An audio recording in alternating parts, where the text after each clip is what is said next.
Código Aberto de volta, nós estamos falando sobre preparo, sobre preparação. Nós já pensamos e quando a gente olha para o cenário que a gente tem hoje, a gente vê um cenário de muita gente se lançando em coisas que são quase que inevitáveis, mas sem preparo. Porque algumas coisas vão acontecer na vida da gente, ou às vezes tem um preparo excessivo em alguma área que acaba deixando deficiente alguma outra.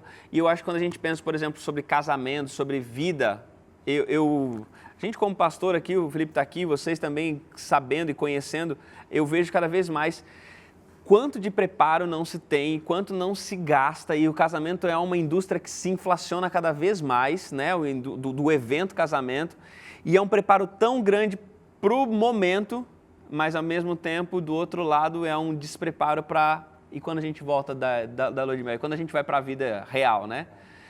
O que a Bíblia tem, o que a gente pode ter de informação que pode ajudar alguém que ainda não está nessa fase, que não casou, que vai casar, o que a Bíblia oferece de subsídio para ajudar quem tem que se preparar para esse momento, de encontrar uma companhia para a vida e para poder compartilhar dessa vida? Olha, a primeira coisa que a gente tem que desromantizar, né, se eu posso chamar assim, é que o casamento não é somente ou unicamente a cerimônia, né, o dia.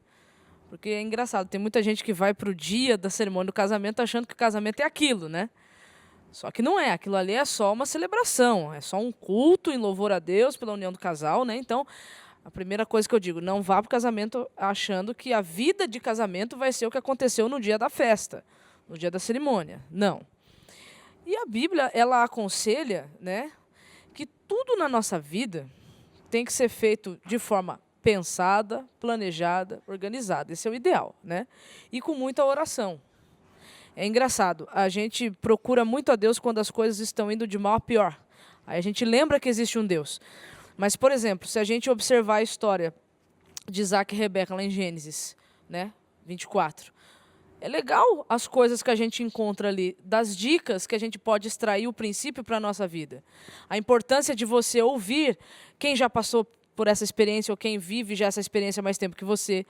Então, pedir bons conselhos para boas pessoas. A importância de você levar em consideração o que Deus tem a dizer, porque a gente esquece que Deus ele é onisciente, ele é presciente, ele também conhece a pessoa, né, a suposta pessoa. Você pode perguntar para ele, o que o senhor acha? E na intimidade que você tem com ele, ele vai te responder o que ele acha. Porque Deus ele mostra para nós o que a gente precisa ver, para que não corra o risco de fazer uma escolha ruim depois lá na frente, terminar em divórcio, enfim, e aí culpar Deus, puxa, Senhor, não me disse nada. Ele diz, ele fala.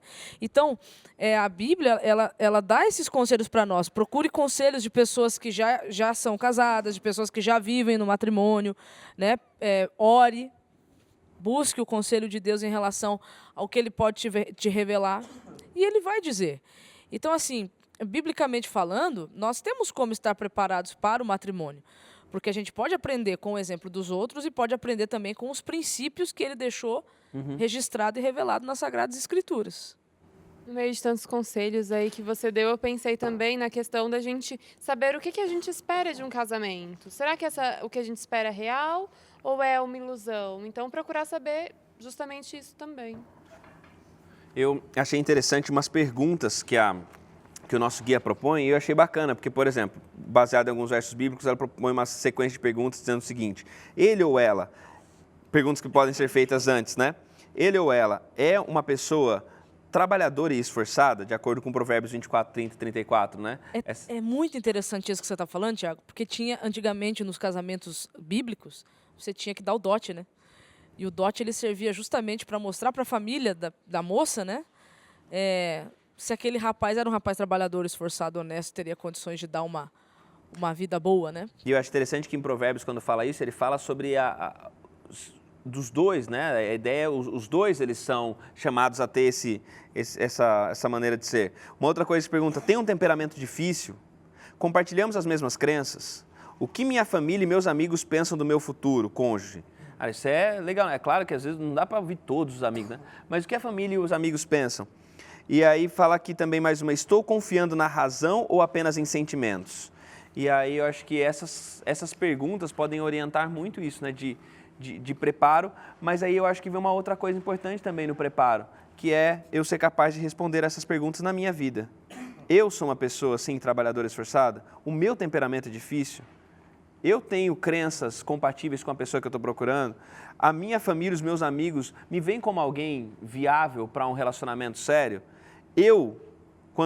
a minha vida está pautada só nos sentimentos ou na razão também. Então, acho que tem muito essa coisa também no preparo, de não apenas me preparar para conseguir identificar alguém, mas preparar para ser alguém a ser identificado por outro, né? Aí fica mais interessante, porque aí eu vou entrar dentro de um contexto de matrimônio, não exigindo que o outro me faça feliz, mas refletindo e pensando como que eu posso contribuir para que aquela pessoa tenha mais felicidade na vida. Para mim, eu acho que esse é o ponto que a gente consegue encontrar ali uma sinergia entre pais, mães e esposa, família, o ciclo que se encerra para aquele indivíduo e partindo para um novo ciclo, para um novo casamento, que, cara, é o relacionamento claro, aberto, você poder se comunicar e ser claro ao criticar um membro da família e dizer assim, cara, você está com esse comportamento, talvez esse comportamento seja ruim para você lá na frente, você tem alguma coisa para você mudar. O grande ponto é que quando você chega no casamento, e aí não é você e o seu pai, sua mãe, ou sua família, é um outro, e é só você e essa pessoa, e você está imbuído de um objetivo de alcançar algo junto, é ali que você começa a falar. E aí o que começa a acontecer é que você também se descobre ali. E você tem um monte de pontos que você poderia ter melhorado antes, mas que ninguém te falou. Quem sabe porque não tinha essa intenção ou essa responsabilidade em produzir dentro do lar hoje, cara, não só um cidadão melhor, mas, cara, um pai, um esposo. Então, eu acho que, obviamente, é o relacionamento, é a comunicação clara, isso que nos permite perceber os nossos erros e desenvolvê-los. E pensando no que você falou a respeito de ver essa pessoa, né, eu acho interessante pensar nisso, né, de ver não apenas um cidadão melhor, mas ver essa pessoa que vai ser a continuidade de uma família. Até o pastor Felipe falou a respeito, na primeira lição, quando ele falou sobre o Daniel, né, que é o seu filho, ele falou do Daniel, que ele vai ser uma continuidade. Você vai, ao abençoar o Daniel, você está abençoando a família do Daniel, que vai vir. E aí vem uma coisa importante também, que talvez isso para quem é mais jovem, talvez está assistindo o código, talvez seja uma coisa que não me encaixe muito. O lance do casamento tá bom, tem que preparar para encontrar alguém, estou namorando e tudo mais e tal. Mas quando a gente fala, e a gente já passou por isso em alguns momentos, mas quando a gente fala sobre paternidade e maternidade, dá muita impressão de que quando chegar lá eu resolvo. Quando vier, quando estiver grávida, quando tiver para nascer, aí a gente vai lá e a gente resolve. Mas tão sério quanto o casamento é a questão dos filhos pela Bíblia. O que a Bíblia nos oferece de informação sobre isso, sobre que tipo de preparo, o que é importante pensar e considerar antes de se aventurar na maternidade ou paternidade, ou antes que essa aventura chegue, né? Às vezes chega sem uma previsão. Cara, ser pai, ser mãe, é um negócio fantástico, assim, eu não consigo descrever como é bom isso. Mas eu vou falar o que aconteceu comigo, assim. Quando a gente decidiu ter um filho e a Flor engravidou, eu tinha uma certeza absoluta. Cara, eu sei de tudo que eu preciso saber para que eu possa encarar aquela criança e educar. Eu já estou sabendo, que eu já li um monte de livro. Eu já vi um monte de palestra. E escreveu alguns, né? Já li um monte, já escrevi outros tantos. Quando o Daniel nasceu, que eu comecei a enfrentar a vida real de um pai, cara, eu percebi que as teorias que eu tinha lido, na hora eu não me lembrava de nada. Na hora era outra coisa. Então, assim, a primeira coisa que você tem que saber para se preparar para ser pai é que você está formando. Perceba, o que vai acontecer com meu filho, o que eu e a Flor dermos para o Daniel, vai se reproduzir por gerações a fio. Então, eu preciso ter uma consciência de que o que eu der para ele vai dar para o meu neto. E o meu neto vai dar para outro. E se eu der uma coisa ruim, em algum momento alguém vai ter que quebrar aquela maldição que eu dei para minha família. Então é uma coisa muito, muito louca assim, você pensar que o que você está fazendo agora vai se reproduzir por gerações e gerações. Então eu acho que o primeiro ponto, quando você quer ser um pai, uma mãe, e a gente está falando aqui para jovens que tem lá 15, 16, 17 anos, mas que provavelmente um dia serão, é orar e pedir sabedoria a Deus. Você falou uma coisa muito legal agora. Não só agora, você está falando coisas legais sempre. Tá bom. Mas assim, você falou uma coisa muito interessante. Mas agora... Que é essa coisa de que lá na frente alguém vai ter que descontinuar. E eu fico pensando assim, que nós somos filhos, eu sou filho, e pode ser que quando eu penso retrospectivamente, os meus avós, meus pais, talvez tenha algumas coisas que eu preciso descontinuar para poder não oferecer isso. Então também acho que tem uma coisa importante quando eu penso no preparo para a paternidade ou para a maternidade, é pensar que hábitos ou que funcionamentos que eu carrego comigo, que talvez seja a hora de descontinuar para eu não levar para a próxima geração. Olha, e veja só uma coisa que me veio agora. A gente está falando aqui de paternidade no contexto da família e tal. Então tem um casal ali que decidiu ter um filho. E é preciso raciocinar num aspecto. A educação daquele filho vai ser feita pelos dois. Só que eu tive um tipo de educação, minha esposa teve outro tipo de educação, e na cabeça da gente é normal que a que eu tive é melhor. Aí ela pensa, não, a que eu tive é melhor. Então, é preciso que haja todo um diálogo antes para que não haja conflitos na hora da educação, né? E às vezes eu sempre me pego assim, querendo fazer o que eu acho que é o melhor, mas que depois minha esposa vem e diz, ela conversa, ela dá uma perspectiva. Para mim, o melhor é outro. Mas a minha esposa é muito habilidosa, porque ela é pedagoga, então ela conhece a técnica e ela conhece a prática, né? E ela me dá um toque, eu disse, cara, foi mal aí. E eu agora só dando um testemunho pessoal, porque eu conheço o Felipe, a Flor e o Daniel e já estive na casa deles, assim, eu acho muito bacana, para vocês que não conhecem, um dia ele vai levar vocês na casa dele, eu acho muito bacana a dinâmica que eles usam com o Daniel, assim, sabe? Eu acho muito bacana como as coisas funcionam e é possível você ver o Daniel se tornando esse serzinho que entende, que pensa, então fica aqui minha admiração mesmo pela maneira como as coisas funcionam. Eu rebato a admiração para minha esposa lá. Assim, é super interessante essa questão da paternidade e da maternidade, porque é uma tremenda responsabilidade, né? Um amigo, Elber, não tem filho, né? Por enquanto, ou não terá. Não. Enfim, né? Você já tem os seus filhos, né? O seu filho, o Daniel, né? Não? Eu não tive, né? Na época que eu estive dentro do time dos casados, né? Não tive. Mas o que eu vejo pela Bíblia, essa questão da paternidade e da maternidade, e pelo que eu converso com alguns pais também, é que dá a impressão de que quem já tem filhos, ele consegue entender algumas coisas de Deus um pouco, né, mais... Sem dúvida alguma. De facilidade do que talvez aqueles que não tiveram os seus filhos ainda, né? Porque existem certos atributos divinos que, na minha visão, parece que você entende quando você vive. Olha, eu vou te dizer uma coisa. Se Deus me amar só do jeito que eu amo meu filho, Ele já ama de uma maneira inexplicável. Só que a Bíblia diz que Ele me ama muito mais do que eu amo meu filho. Então, você falou uma coisa que eu consigo testemunhar aqui.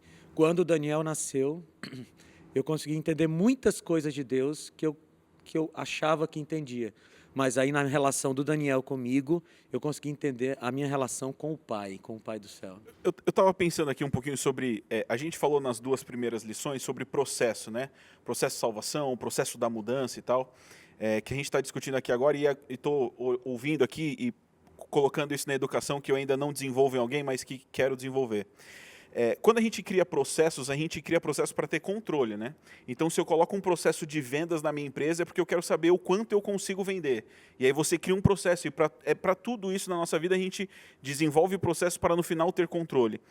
E quando a gente fala sobre família, cara, o processo é completamente contrário a controle. Quando a gente fala de qualquer processo que tem a ver com relacionamento, a gente precisa abrir mão do controle. Porque a partir do momento que eu busco o processo como ferramenta para alcançar o controle, cara, eu destruo a transformação. Então, é muito doido isso, principalmente falando sobre educação. É um processo, é legal você falar disso, porque eu penso dessa maneira, assim, que é um processo não para controle, mas pelo contrário, é um processo para incentivo e criação de autonomia. Né? Diminuir perdas, talvez, não sei. Mas assim, existe um processo, mas ele é pensando não é em manter as coisas sob controle, né? Desculpa, Mariana. A gente está discutindo aqui, a gente nunca vai encerrar esse assunto em 15, 20 minutos de um bloco aqui, né? Porque é um assunto muito extenso. Mas é importante deixar registrado, especialmente para os jovens que estão aí nesse processo de encontrar alguém e depois vai ser pai, que é preciso um preparo, é preciso correr atrás desse conhecimento. Porque com ele é difícil. Sem ele vai ficar muito mais difícil ainda. É verdade. E outra questão que me chamou a atenção, assim, no nosso guia, é que, inclusive na Bíblia, muitas vezes a gente coloca muito sobre os hábitos da mãe que precisam ser mudados. E aí a gente sempre coloca a mãe como é principal e tudo mais. Mas se a gente for parar para pensar, talvez só seja principal porque o papel a função do pai naquela época era diferente. Talvez o contato era muito menor. E hoje a nossa sociedade está tentando uma maior igualdade. Então, ao mesmo tempo, é importante também que o pai reveja esses hábitos deles, porque é tão importante quanto. Esses dias eu estava lendo um livro, esses dias não, já tem algum tempo. O título do livro é O Novo Papel do Pai. E eu gostei demais desse livro, demais. Legal. Ele foi escrito por um jornalista desse especializado em publicar trabalhos científicos. E eu gostei, primeiro, porque é um livro escrito por um ateu. E por que eu gostei disso? Porque ele traz conceitos que a gente defende a partir da Bíblia, que a ciência está chegando a conclusões semelhantes. Por exemplo, nessa questão do pai. A presença do pai, diz lá o livro, o trabalho científico. Quando um pai ele é ausente na vida de uma menina, por exemplo, na adolescência ela vai ter mais facilidade em se entregar sexualmente para qualquer homem. Filhos, meninos que cresceram sem a figura do pai, chegam mais facilmente à vida da delinquência. E o livro é recheado, é um livro que vale a pena ler, especialmente quem tem interesse nessa questão de pai, tá? O novo papel do pai. Então, o livro diz, a ciência está dizendo hoje o que a Bíblia já falava lá no Salmo 127, por exemplo, que a figura do pai é central. A mãe a gente não discute, mas a figura do pai é central para o equilíbrio emocional, para o equilíbrio espiritual. E quando o filho olha para o pai, a imagem que o filho tem do pai, ele projeta para Deus. O livro não fala disso, Ellen White fala disso. Então, eu me preocupo muito com o Daniel, porque, cara, se eu for um carrasco, o Daniel vai atribuir isso para Deus. Mas se eu for um cara que deixa ele fazer qualquer coisa, ele vai atribuir... Então, é muito complicado isso, mas a gente precisa se preocupar com essas coisas. Responsabilidade, né? Absurdo. E eu acho que uma linha da psicanálise muito forte dessa ideia de o papel que tem o pai e a mãe como figuras dentro da educação. Mas eu também, entendendo hoje uma perspectiva muito moderna de perfis e papéis na sociedade... cara, é muito danado a gente dizer o que a mãe faz e o que o pai faz, saca? Então, por exemplo, algumas das funções, né? Cara, a função de pagar contas, a função de ir no supermercado, a função da limpeza, a função de dirigir, de levar e trazer e tal. Cara, é muito delicado a gente focar isso em uma pessoa, que era exatamente o que você estava dizendo. Então, eu acho que é natural a gente fundir esses dois pensamentos de não, ó, pai faz isso aqui, mãe faz isso aqui. Nós temos figuras como educadores, pai e mãe, mas é muito delicado a gente propor exatamente o que cada um faz, isso é de cada casal, na minha opinião. Mas eu entendo que quando, no livro, e só para a gente fechar aqui nesse bloco e a gente ir para os próximos tópicos, que é isso, que de alguma maneira a gente está falando aí para você que está em casa, é a ideia de que é algo muito grande para você chegar despreparado. É algo muito delicado, com muitas nuances confusas para você chegar simplesmente, vamos ver no que vai dar. E a gente vai falar ainda sobre outras coisas, a gente vai falar no próximo bloco sobre o preparo para o envelhecimento e para a morte. Fica por aí, Código Aberto volta daqui a pouquinho.